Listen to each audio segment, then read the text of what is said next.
Welcome, friends. I see attendees are connecting. We're going to wait a minute while everyone logs on here. We'll give you a chance to connect and then we'll get started. We should have a good group today.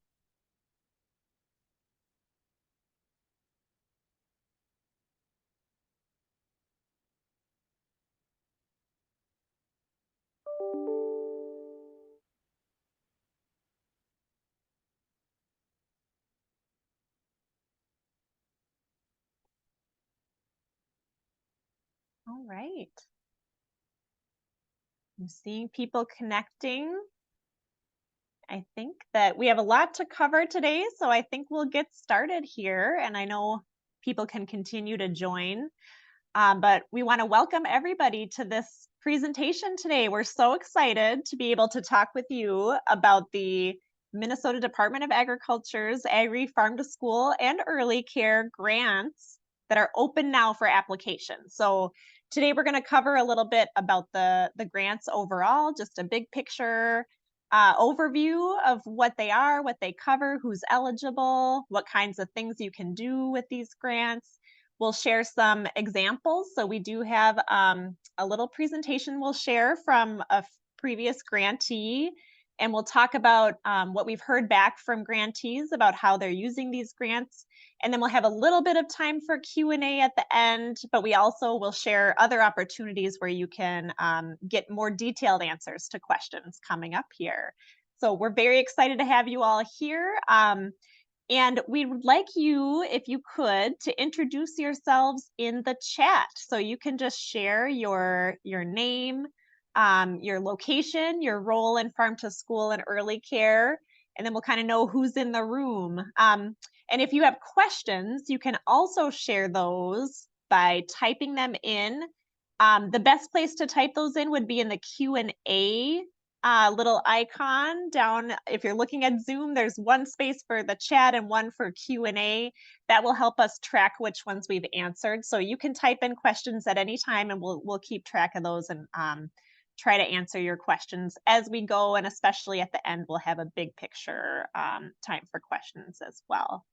But yeah, let's get into it. So my name is Erin McKee. I am the Community Food Systems Program Director at a nonprofit called the Institute for Agriculture and Trade Policy. And I support Farm to School and Early Care in Minnesota. And I am super excited about this grant opportunity. I'll pass it to you, Kate.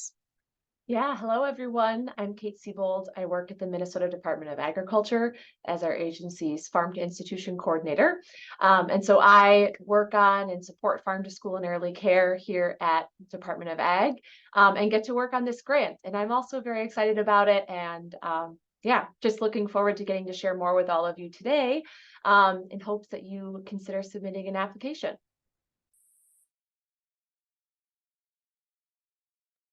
All right, so we will get into it here. So some of you may be familiar with this grant program. For others, this may be new. And so we're going to kind of start at the beginning and just try to give you an overview of kind of what this grant is and what it seeks to do. So the Agri Farm to School and Early Care Grant is focused on increasing access to local food that is served in school and early care nutrition programs and to expand market opportunities for Minnesota farmers. You may have noticed, if you're one of those folks who are familiar with this grant, that the name has expanded this year from just our Farm to School grants to Farm to School and Early Care grants. And that is because our eligible applicants, that pool has been expanded this year to include school districts that are enrolled in the National School Lunch Program, as well as early childhood education centers that are enrolled in CICFP. So we're really excited to be able to expand this grant opportunity to early care centers around the state and be able to reach more Minnesota kids as well as Minnesota producers.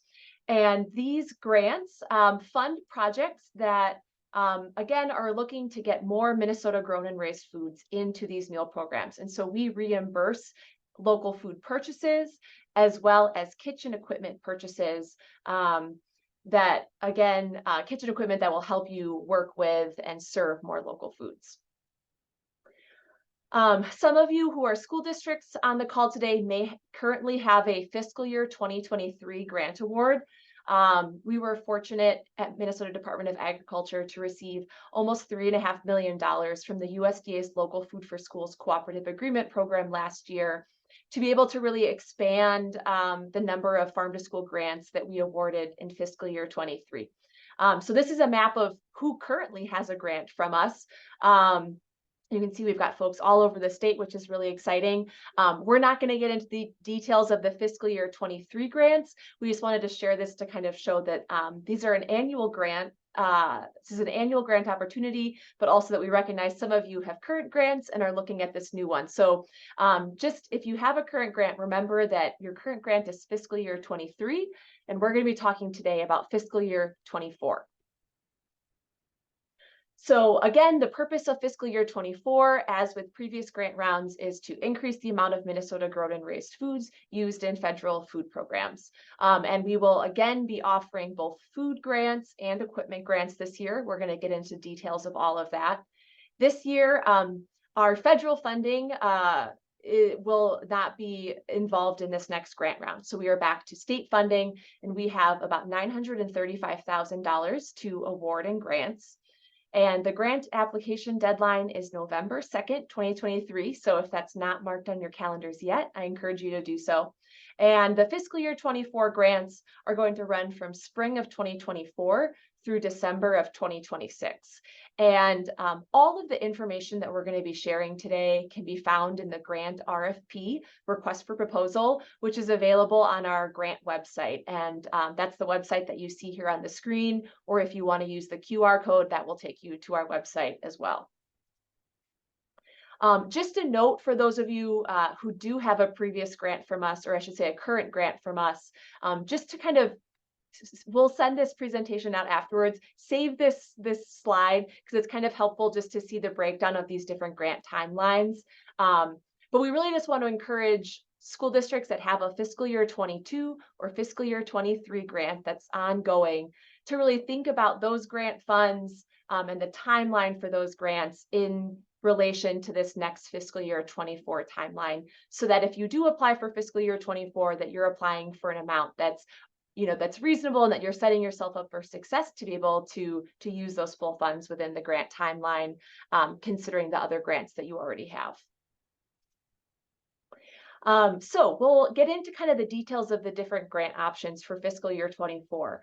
So we have 2 food grants available. The First Bite grant is for schools and early care centers that are new to farm to school and kind of wanting to start small. And so those grants range from $2,500 to $5,000, and there's no match required. The second food grant is the Full Tray grant. That's for schools or early care centers that have some farm to school experience and are really kind of looking to take their local purchasing to the next level, so to speak, and expand their purchases. And so the Full Tray grant is up to $35,000, and there's a 1-to-1 match requirement. If you apply for the First Bite or Full Tray grant, you can then also apply for equipment funding. And that would be additional funding, again, for kitchen equipment that will help you to buy, prepare, and serve more local foods. And the equipment grants are up to $25,000 with a 1-to-1 match.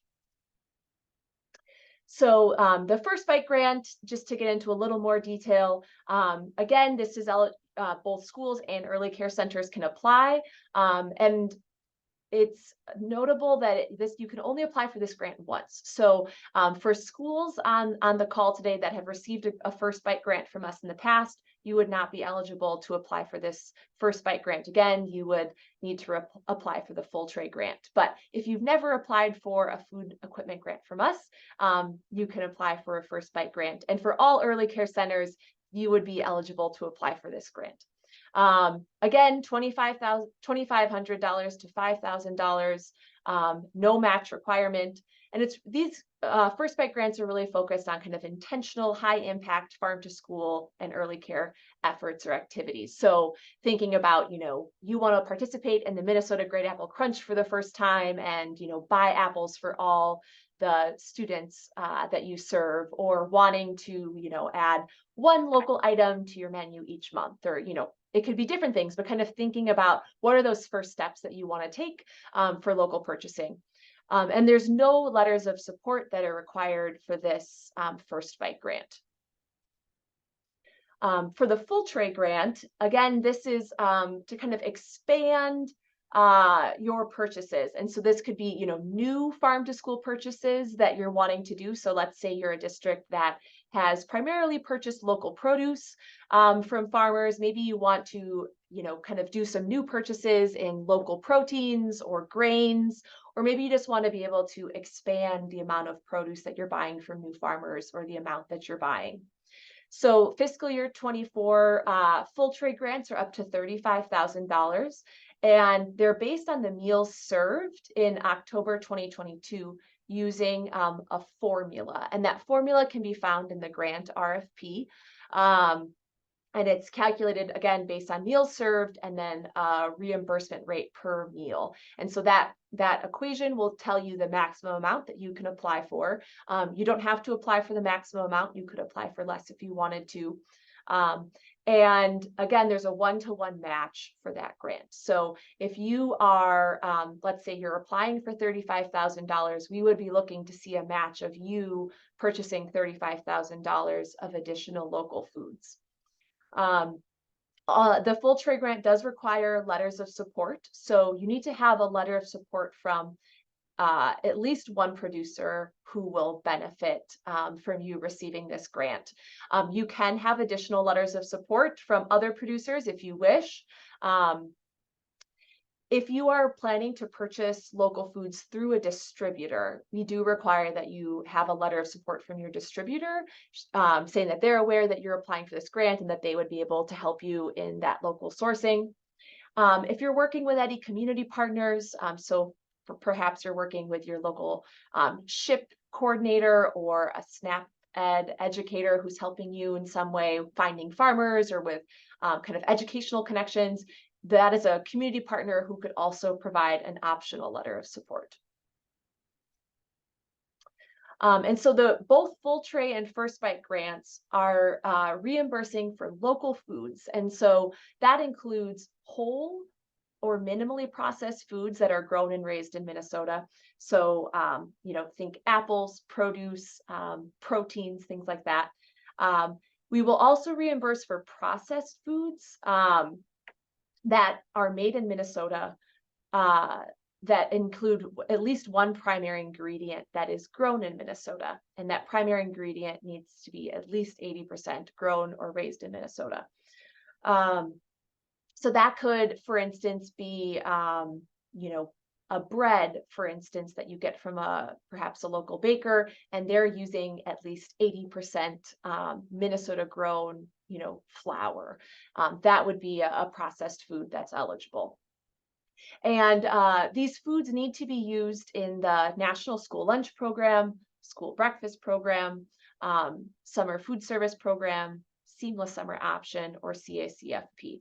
So just make sure that as you're thinking about local food purchases that you'd be interested in making, that you're thinking about those in the context of those federal food programs.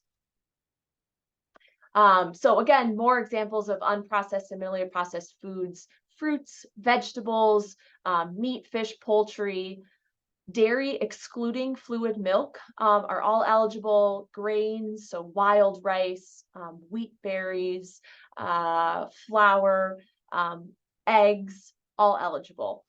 Things that are not eligible, again, would be fluid milk. So your cartons of milk, we're not able to reimburse you for.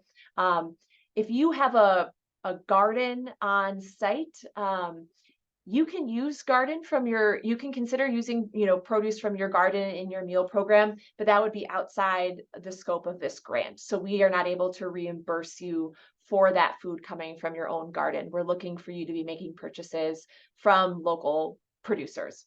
And then importantly, all of these food items need to be grown or produced in Minnesota. So anything that's grown or raised outside of Minnesota borders would not be eligible for this grant. Some more examples of processed food items, local hot dogs. So hot dogs that are made with local turkey, for instance, would be allowable. Similarly, tofu, if it's made with Minnesota soybeans, bread, tortillas, pre-made smoothies, granola. But again, we're looking for that at least one primary ingredient to be at least 80% grown or raised in Minnesota. As you're thinking about foods that you'd be interested in buying, we also really encourage you to think about who are the producers that you'll be working with for this grant. And so this grant prioritizes applicants that purchase Minnesota grown and raised foods from emerging farmers. And an emerging farmer includes farmers of color, American Indian or Alaskan Native farmers, women farmers, veterans, farmers with disability, young farmers, beginning farmers, LGBTQ plus farmers, and urban farmers. These are all farmers that have been historically underserved by many federal and state programs. And so at MDA, we're really looking to support emerging farmers in our state in being able to access new markets.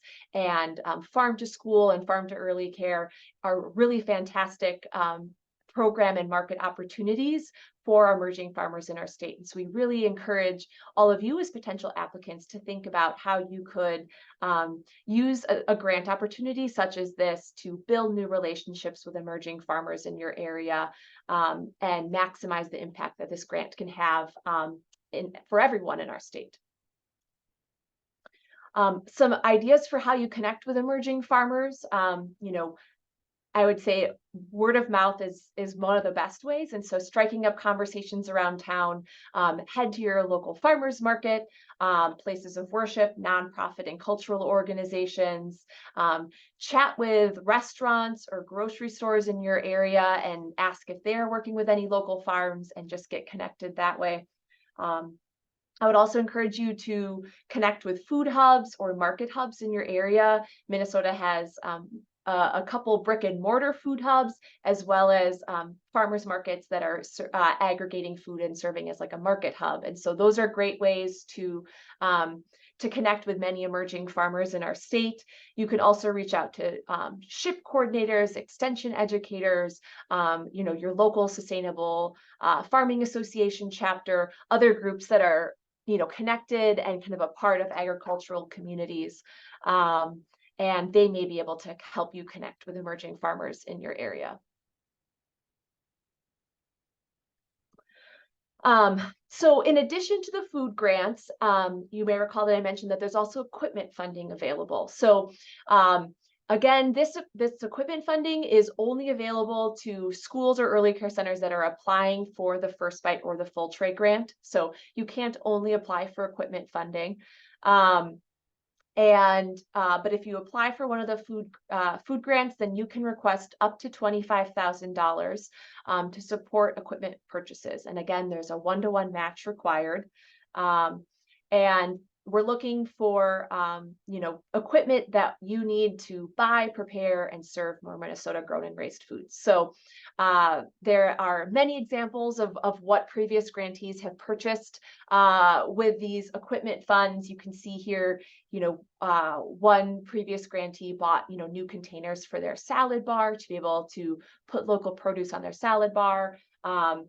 A rotisserie for roasting or cooking local poultry is an option. Coolers, we've had previous grantees buy coolers so they have more storage capacity for local produce, for instance.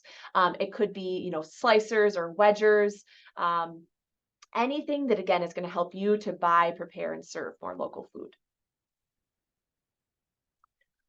So in your application, you will be asked to kind of share about your project. And so we encourage you to think, as you're thinking about, the local foods you're interested in buying, like how will you be introducing those local foods into your meal programs? And so again, we're looking at projects that are either starting or expanding the sourcing of Minnesota grown and raised foods. And this could look many ways depending on, your district or your early care center and what you're interested in focusing on, what your level of experience with local purchasing has been in the past, and how it just connects with other efforts that are going on in in your cafeteria. But examples could be, trialing new Minnesota grown products on the menu or through, taste tests in the lunchroom or during mealtime, participating in the Minnesota Great Apple Crunch, which I'll just pause and say the Minnesota Great Apple Crunch is happening in a couple weeks on October 12th. And so we encourage you, if you want to participate even sooner, that is a great opportunity.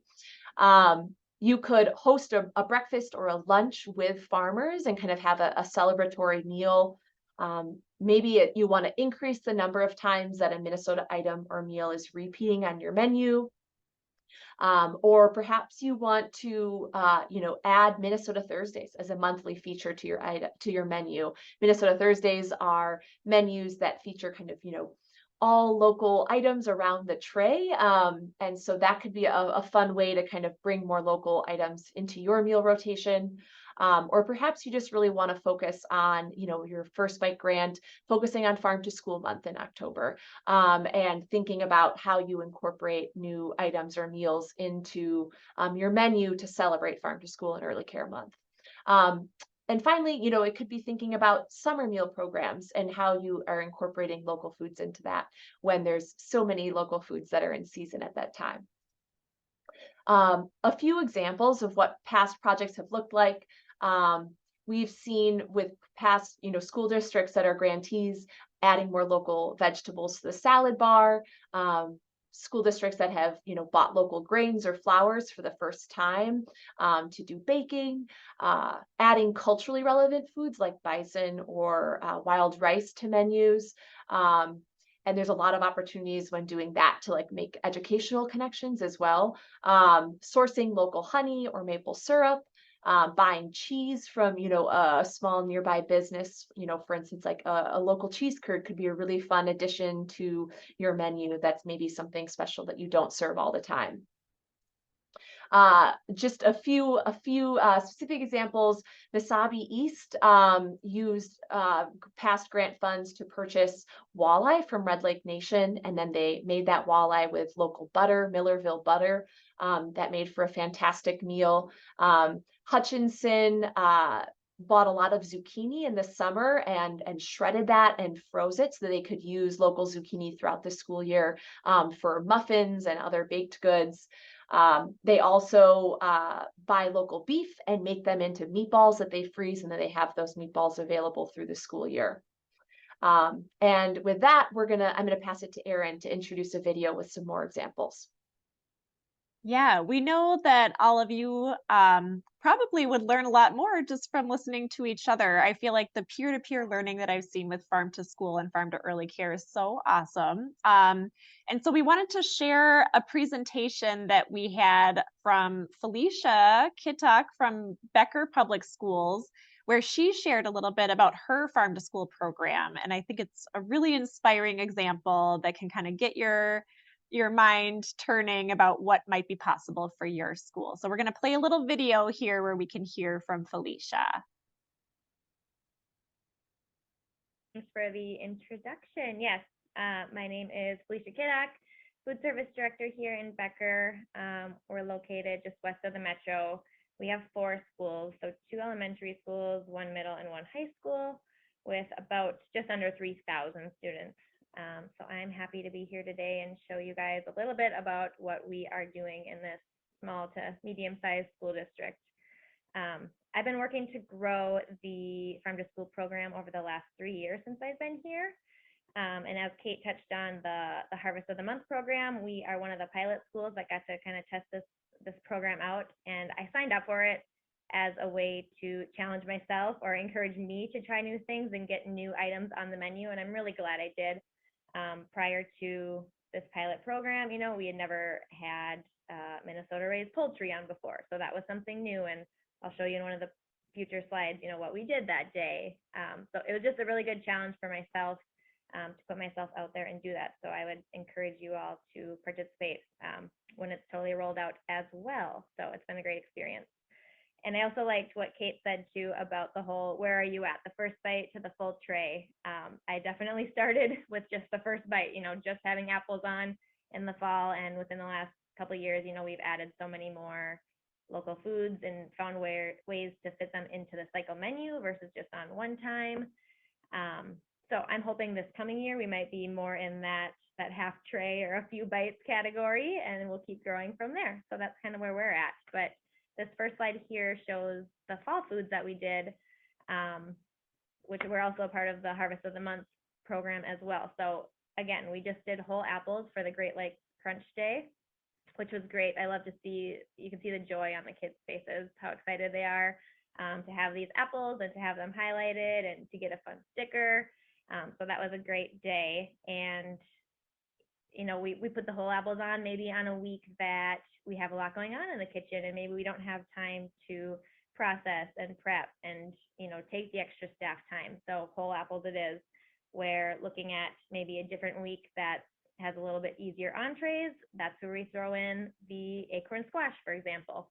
And take it, I mean, I encourage you to just take it slow. You know, one day you're going to wash the squash. The next day you might slice and season it. And the third day you are cooking it, or whatever works for your kitchen. You have to do what works for you. There's definitely not a right or wrong way to do it. And the more times you do it, you learn from it, you work out those kinks, and, you know, customize those recipes to get something that the students are happy with. So yeah, so apples and squash here. We left the squash skin on the acorn squash, which I liked to be able to show the students, you know, kind of what that looked like. Yeah, I think next slide. And some more fall foods that we had in the top right, you can see that dinner roll. So that was from a local bakery out of St. Cloud. Another easy way to get a Minnesota product on your menu. That bakery in St. Cloud uses wheat grown in Minnesota, so that was great. And then slicing just, yeah, bell peppers, cherry tomatoes. Kate mentioned just throw them on the salad bar if that's where you're starting and that's what works, great. Kids love popping cherry tomatoes. And then where you can add in those more time consuming components, you know, we did watermelon. We tried oven roasted potatoes for the first time this year, which went over really well. So we were excited to do that. And for myself as a director, I want to get that staff buy-in and have them as excited as well. So I'm always offering my help, or, you know, what can I do to jump in the kitchen? Can I wash the squash? Can I slice potatoes? Just to show them that I'm as committed and thankful for their hard work as well. So next slide. So the spring foods we did, so I was out on maternity leave all of spring, so I did my best to set my crew up for success while I was out, and based on these pictures, I think that it went really well for them. So I had planned menus out. You can see in the top left, at the middle school and high school, we tried something for the first time. We did turkey lettuce wraps using Minnesota raised turkey, and then Minnesota grown lettuce, bib lettuce as well. So feedback from the middle school and high schoolers was that it was really good. The bib lettuce got a little bit soggy with a little bit of feedback the longer that it sat in there. So just something to consider going into the next year, but I think it looked really nice. They said it had great flavor. So I think the turkey recipe was a keeper. And then on the right-handed side, you can see a cheese slice. We used local creamery to get garlic and, cheddar and mozzarella cheese slices. We use those on our grilled cheese sandwich as well as on our burger bar day. So something as easy as swapping out a cheese slice from, you know, your regular distributor, which might be from Minnesota anyways, but just from a local creamery is a fun change up. So that was good. And then in the bottom left, we have a like a strawberry balsamic green salad with greens that were grown in Minnesota. And that we've been doing one specialty salad here in May since it is National Salad Month. So we've been highlighting farm to school that route. I think, oh, and the other thing I wanted to touch on too is check with your prime distributor to see if they potentially have Minnesota grown products that are already stocked.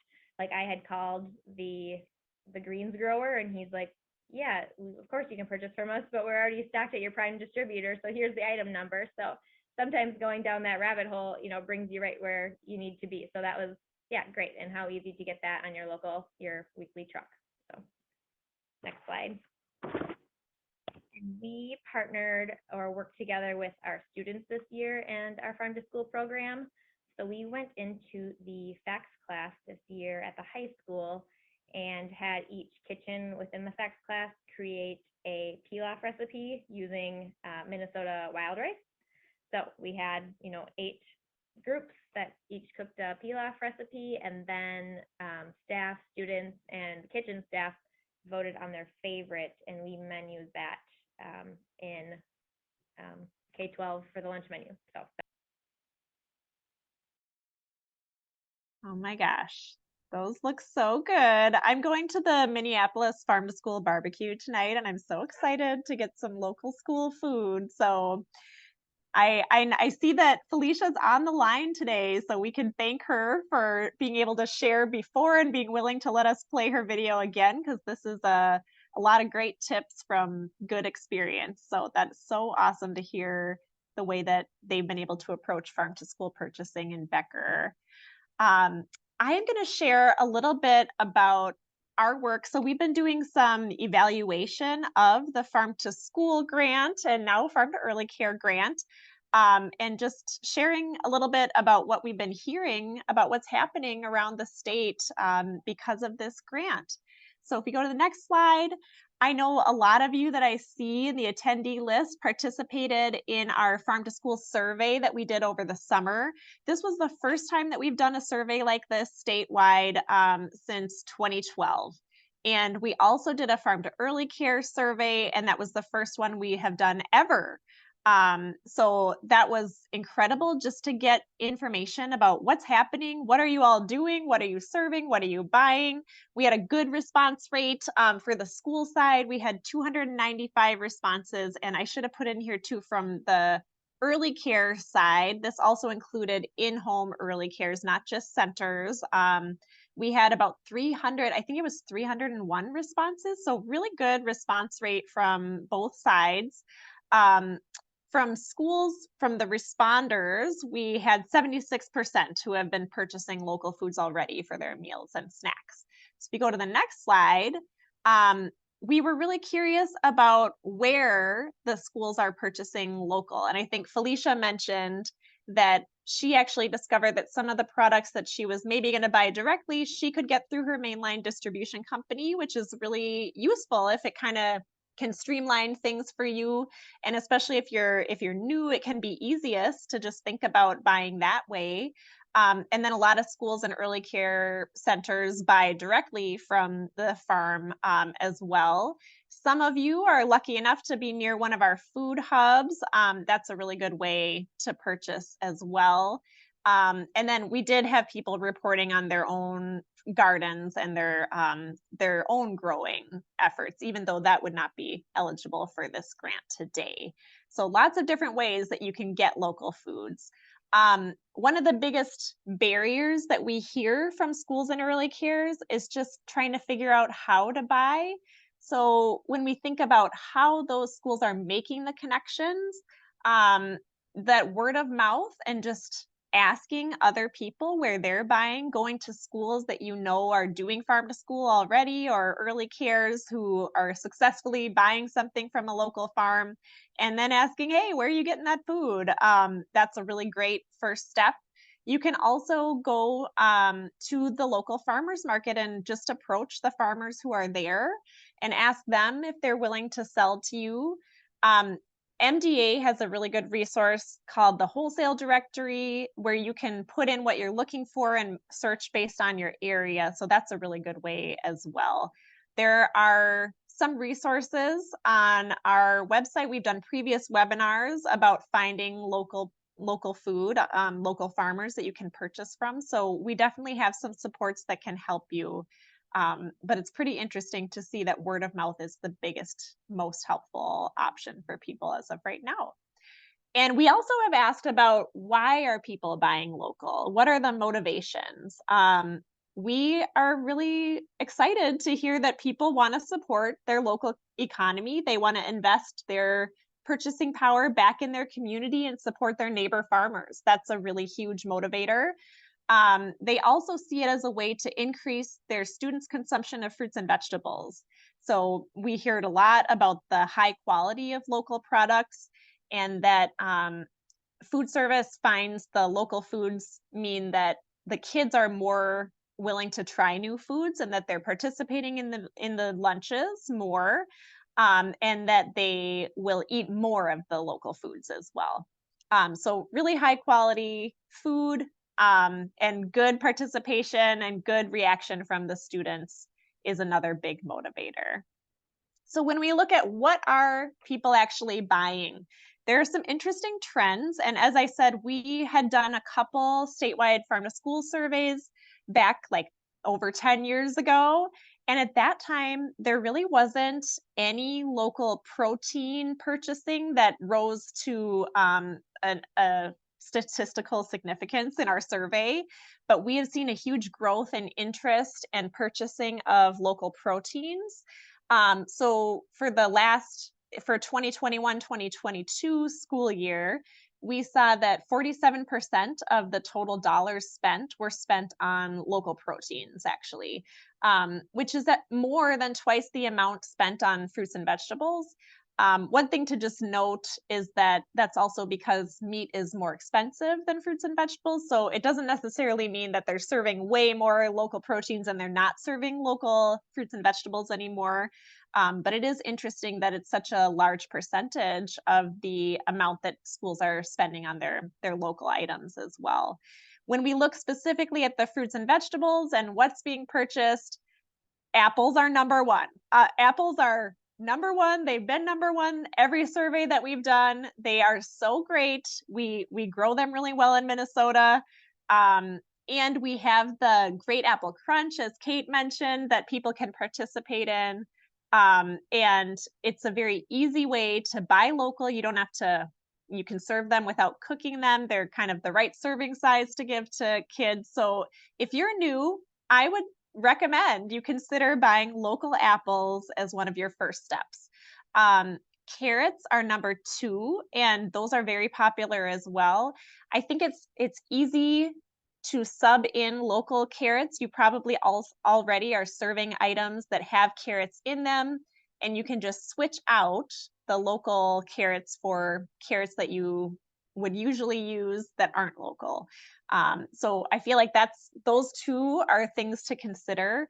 One thing that I think we're getting a better handle on through our evaluation on both the school side, early care side, and the farmer side is what items are really successful, that kids really like, and that are good for the farmer too. So they're easy to package, they're easy to deliver, they don't need to they're easy to get the right size for a school, because that can be challenging with certain things. And the price point is right for the farmer to be able to sell wholesale to the school as well. And so I think we're getting more data and we're trying to look at that in our evaluation. Like, what are the top items that really make sense on both the school and early care side and the farmer side, that are a win-win for both of those stakeholders. So this is really interesting information, and I think it makes sense, when you're thinking about what you want to buy, to look at where others have succeeded as well. We've asked about the grants and how did receiving one of these MDA Farm to School grants, and this was previously when they were only K-12 schools, what impact did that have on schools' ability to purchase local? And we heard that schools felt like they were able to buy more local products than they would have, so greater quantity of local products.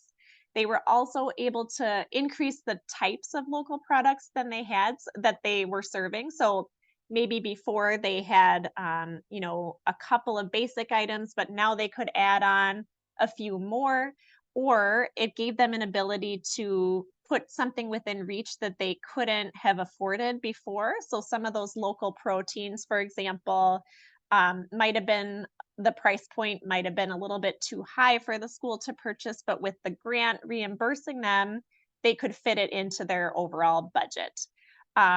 It gave them an ability to plan ahead because they knew that they would be able to be reimbursed, and it increased their overall food purchasing budget.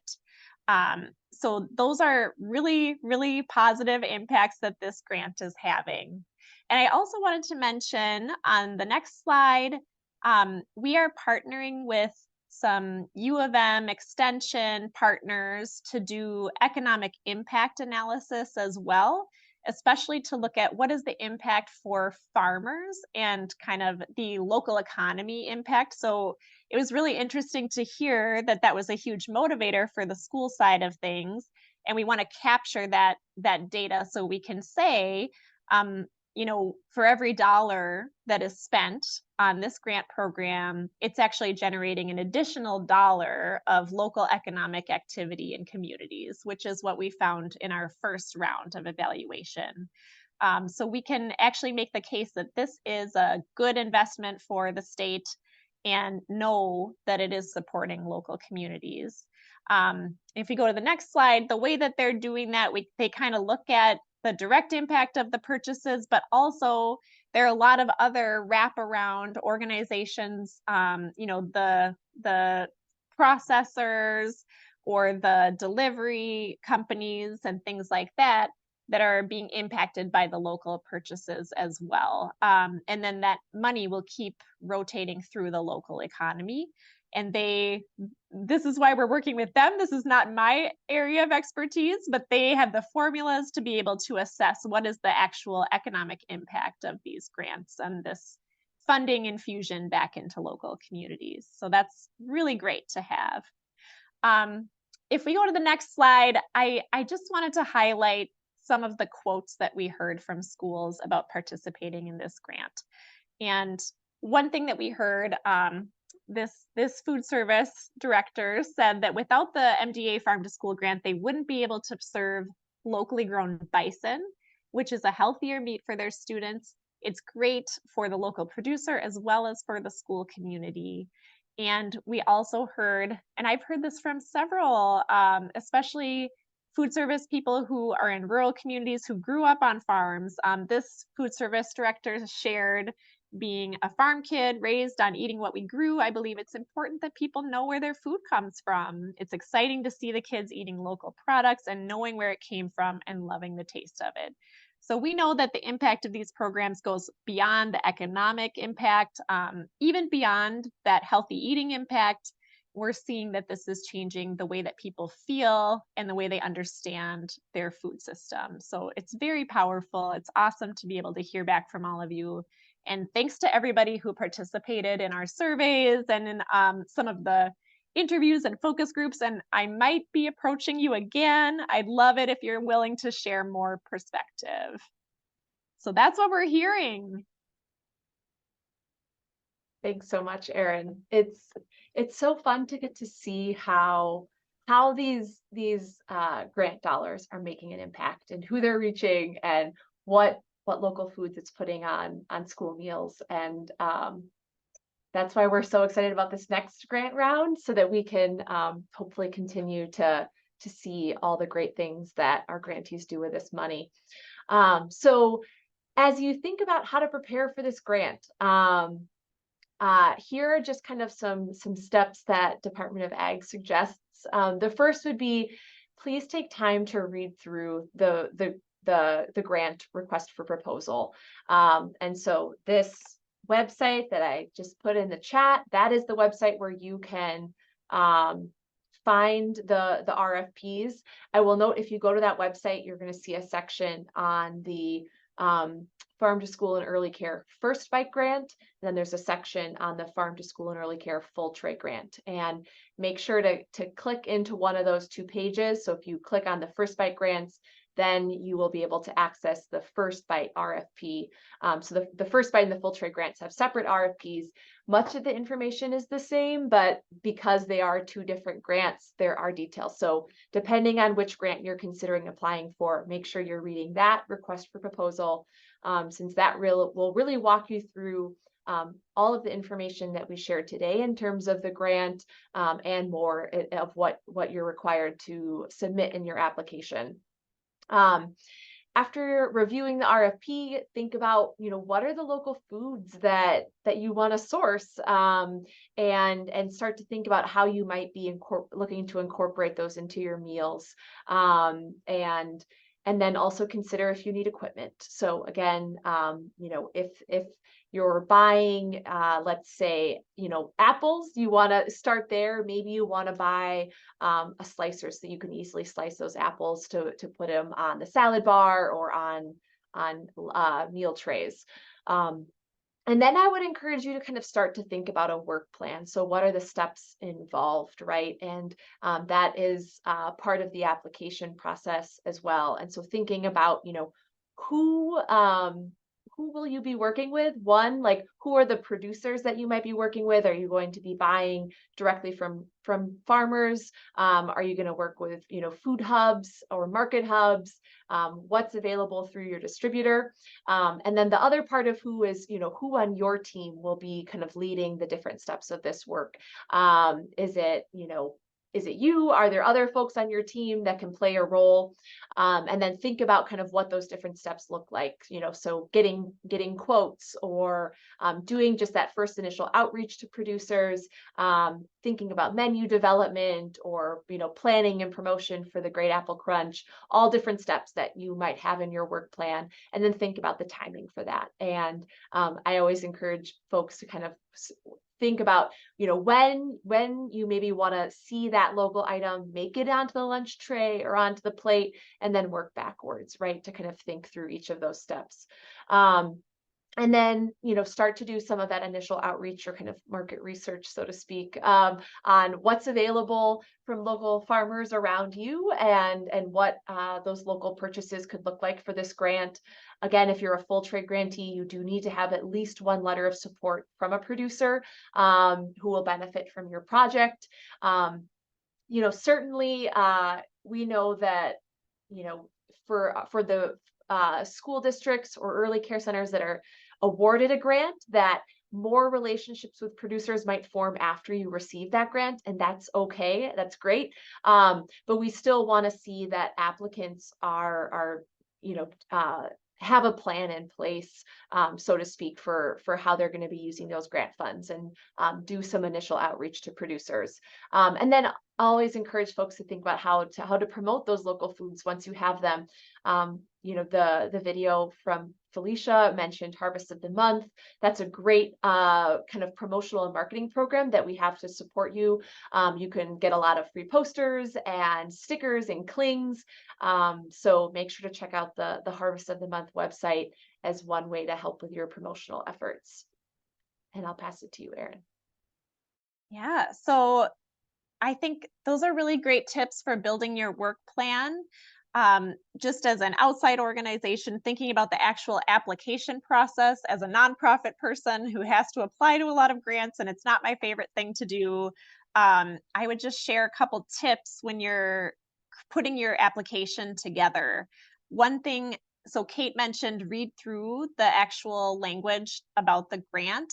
And then when you're writing your plan, make sure to keep connecting it back with what the intention of this grant is. And specifically, that is about purchasing from local Minnesota farms. So I know when I had been on the review committee a couple years ago, we would sometimes have people apply talking about gardening and stuff. And even though we love gardening, the intention of this grant is about buying from local farms. And so really make that clear that that's what your focus is about what you're making the request for. If you look, they actually share the scoring rubric so you can see what they're going to score you on, and just have that in mind as you're writing your grant. And then not only can you make the kind of frame your story about how you're going to be buying from local Minnesota farms, but it's really intended to either start a new local purchasing program if you haven't bought anything local before, or to grow and expand what you're doing. So you'd like to, if you can make the case that you're going to be buying a new different item than what you've been purchasing before, or adding more of the items that you are purchasing, like menuing them more times per month or something like that, just kind of make sure to link that you're growing from what you're already doing as a baseline to do something more. if you can share a concrete plan, for the First Bite grant, they don't ask for super detailed work plans. In the Full Tray, they ask for a little bit more detail. And if you can, the more detail that you add, it doesn't need to be very exact, but the more that you can demonstrate that you've thought a little bit about how this is going to work, that makes your application stronger. And like Kate said, like you might meet more farmers once you actually have the grant. Or there might be something when you're buying local, there can be something like a crop failure where maybe there was a late freeze and it made a certain item that you were going to buy not ripen at the right time. And so you can shift what you're going to buy. That's okay. MDA is flexible about that. You're not committing to do exactly what you put in this application, a year before you even know what that you'll have the grant and what's available at the time that you're going to be purchasing, but just make your best guess and have some ideas in there, some detail there. And then if you need help, you can connect with partners to, especially partners who have looked at this grant before and are familiar with the application process. We're here to help you and we could definitely answer questions. Yay! I'm so excited that we have some new people. That's so great. So we want to help you. We have a lot of partners that are ready to help you. And actually, if we go to the next slide, I just want to share a couple of specific opportunities that we have to provide support. So we actually have office hours that we do. It's members of the Minnesota Farm to School Leadership Team and the Minnesota Farm to Early Care Network advisory group participate in these. It's the second Wednesday of the month at 2:30. Anyone can come and you can literally ask questions about, hey, I don't know where to buy cucumbers. Does anyone know a farmer in my area? Or what are the rules about serving local meat? What are the regulations around that? I'm not quite sure. You can ask those detailed questions, and there are not only those members of those teams, but also other food service people or farmers who have been through this who can provide some expertise and just answer your in the weeds questions. Also related to this grant, if we go to the next slide, we are doing some special edition Q&A sessions specifically to support you all as you're getting your applications ready. We have one that's directed to early care centers. So all of you all from the early care side of things, you're newly eligible to apply, and we wanted to make sure that we could have a special session answering questions for you. So that's going to be on October 18th at 2 o'clock. And then we have another special edition for the school side, but I think early care centers would also be welcome. That's going to be on the 25th. And honestly, if you're a school and you can't make it to that one, you could come to the one on the 18th. But I think that's the intention would be to kind of welcome in some newly eligible friends. And I'm going to share the events page of our Farm to School website where you can find the links to register to all of these things.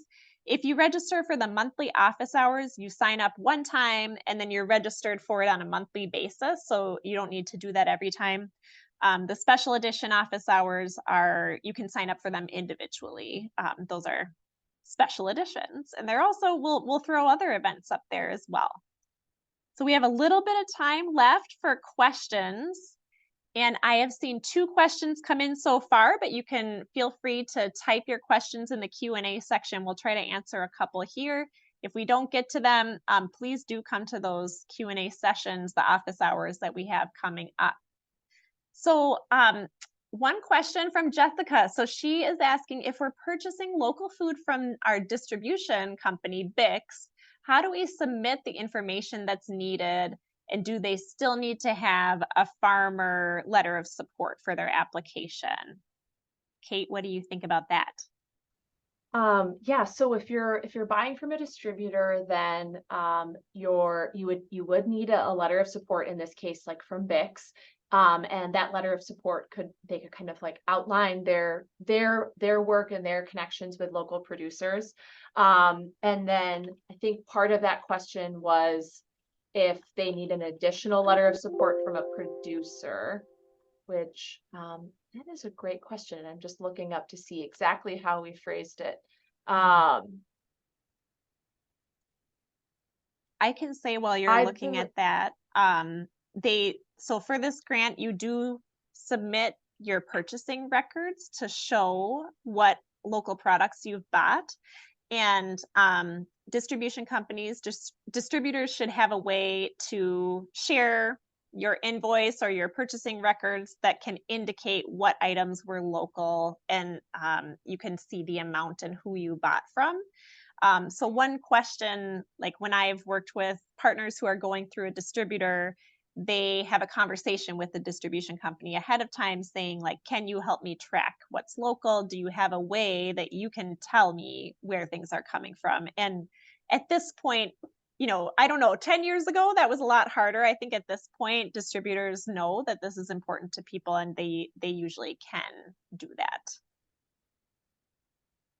in terms of letters of support, I'm looking at the RFP, and we don't specify exactly actually that situation. I would say that your letter of support from the distributor, they should identify those farms and farmers. And if that is the only mode in which you're planning to buy from producers, from local producers, is through that distributor, I think that would be sufficient.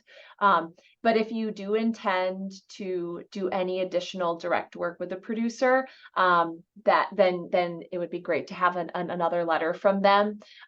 Or if you are connecting with your distributor and they're able to connect you with a producer, you still could have a letter of support directly from that producer. But again, if it's the only way that you're doing it is through that distributor, and you feel quite confident in that, then I think a letter of support just from them would be sufficient. But for the person who asked that question, or for anyone else, if they want to confirm that or have specific questions, you can definitely reach out to us. That's great. I see. This is a good question. I think this has come up before. Kelly is asking if this grant would make sense for their elementary school to apply if they use a vendor that is supplying their food. Kate, have you seen that in any of the grantees? Yes, we have had grantees who work with a vendor. I would say, it's important to make sure, I would suggest you have a conversation with them, and just talk to see if this is an opportunity. The grant funds, if you apply and you receive the grant, the funding will be going directly to the school district or early care center. And so there would also need to be a system kind of worked out of, if that reimbursement is going to the school district, how that works out with your vendor. And similarly, you would need to be able to work with your vendor to get the proper documentation needed for the grant. So the grant requires grantees to submit a spreadsheet that kind of lists out each of the local food purchases and provide invoices and proof of payment. And so that is just, it would be good to kind of talk through that with your vendor to make sure that that's a system that would work. And again, you definitely want to have support from your vendor going into this early on. And so if there's any questions about kind of approaching that conversation or navigating local food purchases with a vendor, again, please feel free to reach out.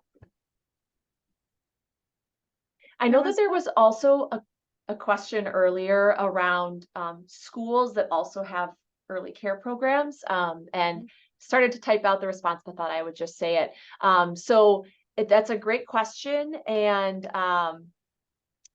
basically a school district that has early care, they can apply just one grant. And if you're applying for the full tray grant, you would use in your formula to calculate your amount the meals for both K-12 and early care meals. And that is spelled out in the RFP. And I was just going to look up the page to be able to say where that is. But hopefully that answers the question. That's really helpful. So you don't need to apply for two separate grants for your school and your early care, but you can use the combined number to see how much you're eligible for. Correct. Yep. So that's on Mhm. the second page of the full tray RFP. It does explain that. So yep, it's just one application per district, and then you use for you would use both the National School Lunch Program and School Breakfast Program meals served, plus CACFP meals and snacks served in your equation to calculate what you can apply for. Awesome. Well, those were all the questions we had come in, and we're also at time. So perfect timing, everyone. If you do have more questions that you didn't get to ask, I would really encourage you to register for those office hours or the special edition support hours. We would love to give you some hands-on help as you're thinking through what to apply for. But otherwise, please mark your calendars November 2nd by 4 p.m. It's got to be in before 4 p.m. Central. And we hope to see a bunch of applications from schools and early care centers. So exciting. So And thanks one to all of other you. Oh, go ahead, Kate. Sorry, one other reminder. So in addition to the November 2nd deadline for the applications, I would also encourage you to mark your calendars for October 26th. That's the deadline to ask program questions to Minnesota Department of Agriculture. So if there's very kind of specific questions you have, please email them to us, and then we will post responses for all of the questions we receive on the website for full transparency, so all applicants have the same information when preparing their proposals. And so that the deadline for questions to MDA would be October 26th. Yeah. Great. Thanks to all of you for joining us today. Thanks to Kate and thanks to Felicia for letting us share her wisdom. And we will look forward to connecting through the next month or so while everyone's getting their applications ready. And happy almost farm to school and early care month too. We'll be celebrating with all of you. Have a great day, everybody. Thanks, everyone.